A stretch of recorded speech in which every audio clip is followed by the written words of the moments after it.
This segment is sponsored by the Champagne Society. It's Mama Monday, and Gervase is back with a cheat sheet for mamas. And Gervase, you are here to tell us that moms sometimes need help asking for help. Yeah.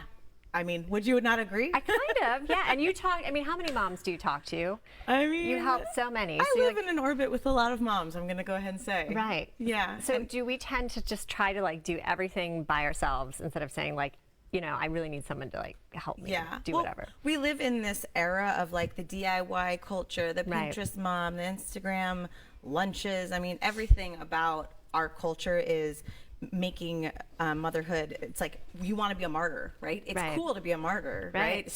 You're strong if you do it all yourself. So we're getting the message from everywhere to do it alone. So why is it so hard for us to say like, I need help with this? I mean, because we don't want, is it perceived as like a weakness, you think? Totally. Or, yeah. It's like we have all of these stories that we've told ourselves about what it means when we don't do it ourselves. So between feeling really guilty, we feel like we're imposing, we're taking up a lot of space.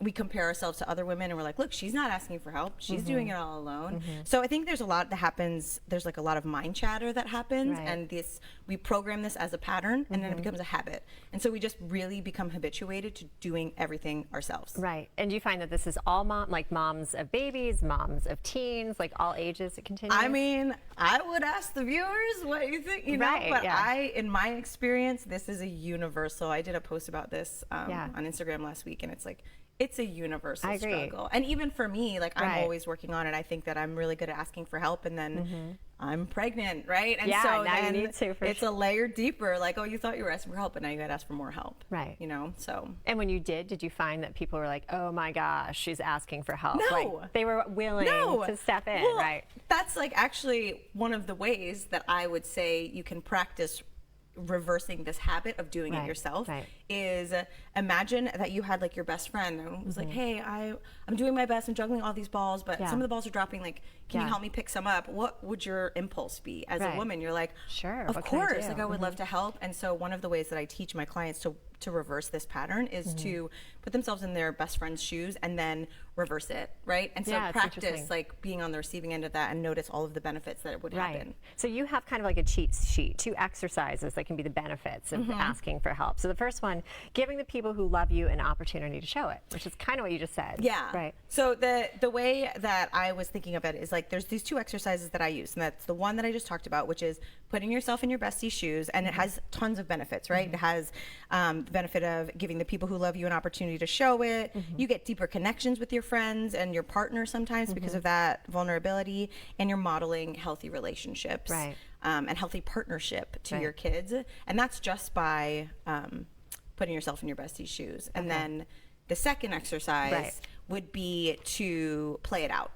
And I say this all the time, like, play out the ask. So imagine what would happen if you did ask for help. What would all of the benefits be? Because usually we think about what's going to happen if I ask for help. I'm going to feel really guilty. It's going to be uncomfortable, right? Instead of thinking, okay, and then after that, what happens? And then you get the help. And then after that, what happens? And then you start to feel better. And then after that, what happens? And then I feel really rejuvenated. And then I can repay the favor. And then I can help another friend out and give that to my family. So all of those benefits that I shared are all of the side effects of working through those 2 exercises. And when you see the transition of a woman in the beginning who doesn't ask for help for anything and then moves through that process and suddenly asks for help, like what's the difference for her and her life?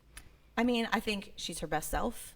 She has more to give. I think women are natural nurturers. We're givers. We want to give so much.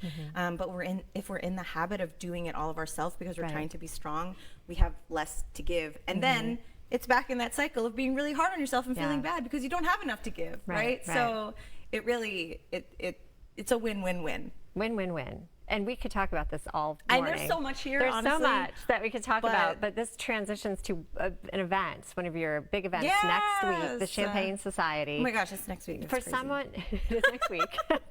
For someone who's never been, I mean, first of all, you've kind of changed venues. It's the American Theater. So it's bigger. You're going to have venue ever. 2 women that are kind of in the hot seats, and you just kind of talk about motherhood and their stories, right? I try to make motherhood the great equalizer, right? And I think there's so many narratives out there that are separating moms right now that make this woman better than that woman, stay-at-home mom, the working mom, etc. And so my goal is to just have a really honest conversation with some moms that I admire about what their juggle looks like, about how they navigate motherhood and all of the things that Right. all women are navigating. Yeah, and I think it's good to go and attend and listen and be like, oh my gosh, I'm just like that. Or she Yes. struggles with the same thing I struggle. And you realize like you're not alone. You Totally. meet all kinds of new friends. That's the goal. You drink a lot of champagne. You drink a lot of That's what you want to do. You can, I can't. So. Yeah. For tickets for the Champagne Society, we can just go to the website. Yeah. Have you still have tickets? Yes, we still have some tickets left. TheChampSociety.com. All the information is on there. It's going to be it's our biggest event yet, and it's our last one of 2019. And now we're doing these probably twice a year in Charleston. Right. So we're really just trying to make every mom feel like a That's VIP great, yeah. for one night. And we always have so many new people in town watching the show. So if you're a mom and maybe you're struggling to connect, this is a good chance. Or if you're just struggling, even if you're not new in town, how do people get a hold of you to work with you and work through some of these? I would say just find me on Instagram. Yeah. At Gervase Kolmos. There aren't many Gervases Yeah, out there, at so Gervase just- Kolmos, or Yeah. follow us on Instagram at The Champ Society, or go to the website thechampsociety.com, and you They're can. easy to find. All right. we're all networked that Good way. to see you. It was good Thank to see you. Thanks Thank for you for having all me. your tips for all those mamas. All right, coming up, we're going to switch from moms to teachers. How you can nominate your favorite teacher for a makeover right after this.